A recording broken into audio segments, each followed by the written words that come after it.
Today we're talking about tillers again, and this is the worm gear that fits on my strimmer, garden strimmer, that turns it into a tiller. Most electric tillers have got this exact piece on, and petrol ones have got this piece on, and they normally fasten with 4 bolts and you can take it off. Inside it is full of grease, and it has to be renewed sometimes, we'll call it that. Like this one, I don't know if you can see, but just here it's escaping through that seal, so that one's cleaning and sorting. This one is actually okay. It just needs this seal sorting out, but I want to take the top off, show you what's inside it, and try and explain a bit about it and why you should clean it and sort it out maybe once every, some people do it every year, some people do it every 2 years. First thing we need to do is remove all of these screws that's attached to it. So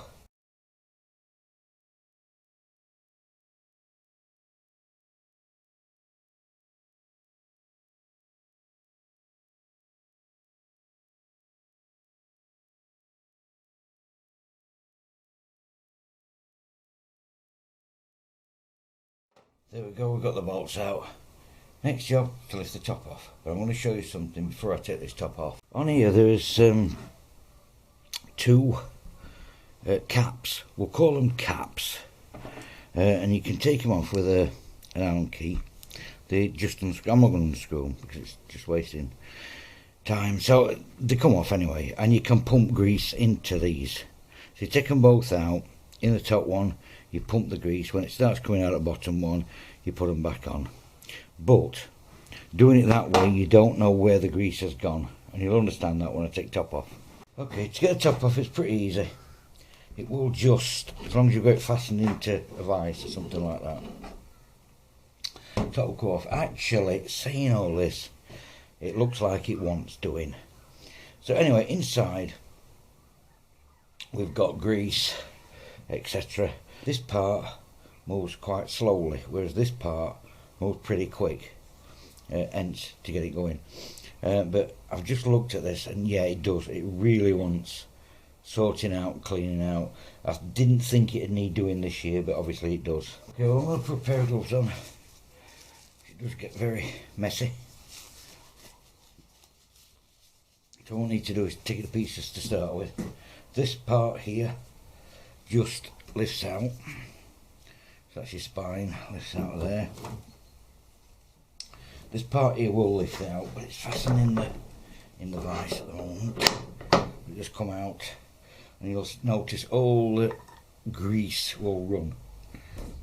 Now, this is actually my own fault, because the grease that was put in it the last time it was done wasn't what should have been in it. The grease you need to put in here is a grease that I don't know the name of, and that's being very, very truthful. I don't know the name of this kind of grease.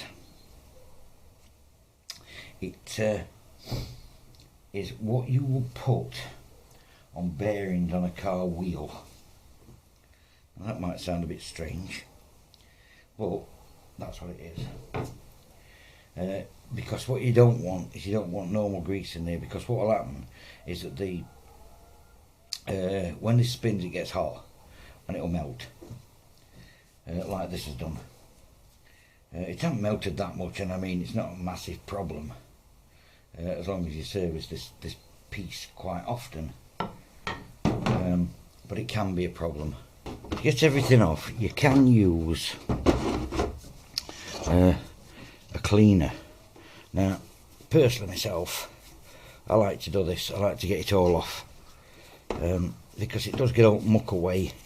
What I'm using at the moment is just a little bit of petrol, and it will clean it up and make it 100% better than what it is.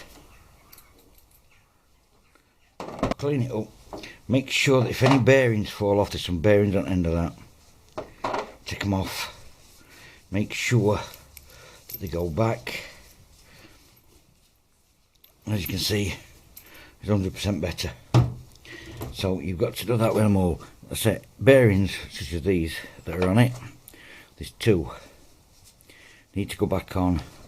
If you don't, or you're not sure, the easiest thing to do is take a photograph of where things fit. That is an easy way of doing the job. Right, so I'll just get this cleaned up.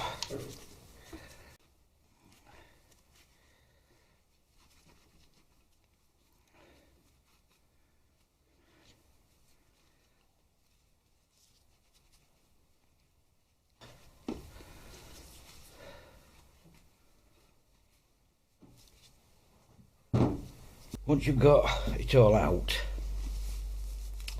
the idea is we've got to put it back together. Now, there's a way of doing this. Get your grease, and in this part here, you need to put, to start with, some grease in there. Use an old bit of stick or whatever you've got laying about, as long as it hasn't got little bits coming off it and stuff like that. Just a bit into the bottom. I don't know what that is. Just so that it gets around that bearing. Because we don't want, obviously we don't want that to run dry.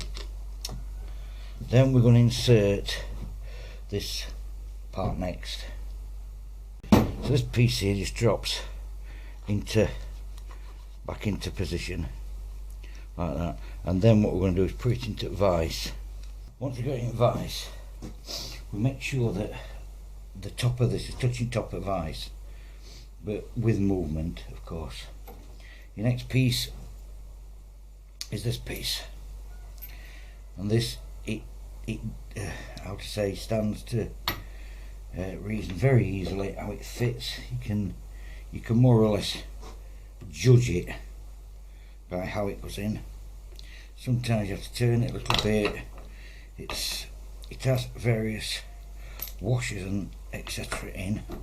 You've just got to make sure that all these parts are pushed back where they belong. And the idea is then, if you turn this, the base will start running. Then what we need to do is cover this with grease. Quite a lot of grease. So I'll use my bit of wood because I ain't got hotels at the moment. And so the grease you need is something that will not go bad. Start running, that'll be the best way of saying it. That will start running if the thing gets hot, which they do. These things, they get very hot. So you need something that's not going to melt at a high temperature. So the best thing to use is what you use on car wheels. That seems to be the best result I've found. Now you should be able to. Yep, everything's fine. So next job, bit of oil. So we need a bit of oil just to put down inside the where the bearings are, just to make sure that all that's nice. Bearings at this end, because the grease won't get through them bearings very easily, so let's put a bit of grease on it just to make sure. Right, once you've got your grease on, which I'm actually going to put a little bit more, okay, I'm going to put a little bit more on it like that. It's got a bit more, that's better. That's a lot better, right. So we've got the grease on, and all we've got to do now is replace the top.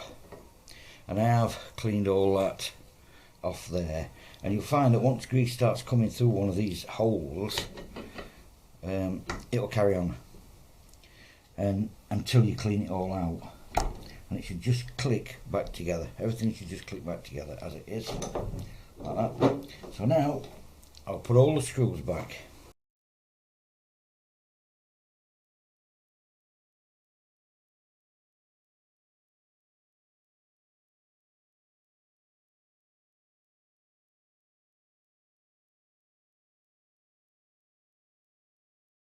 Right, they're all tightened, they're all okay. For those people that are very intelligent, they'll notice I didn't tighten them too.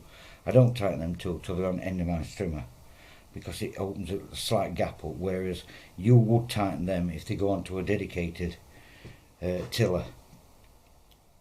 So we've got all them done. Notice that I only use this key, right? On that piece there's enough leverage to do it. You don't need to put a piece of bar on end and tighten it. Just enough is that. So there we go. And that is now all ready for another year on my garden.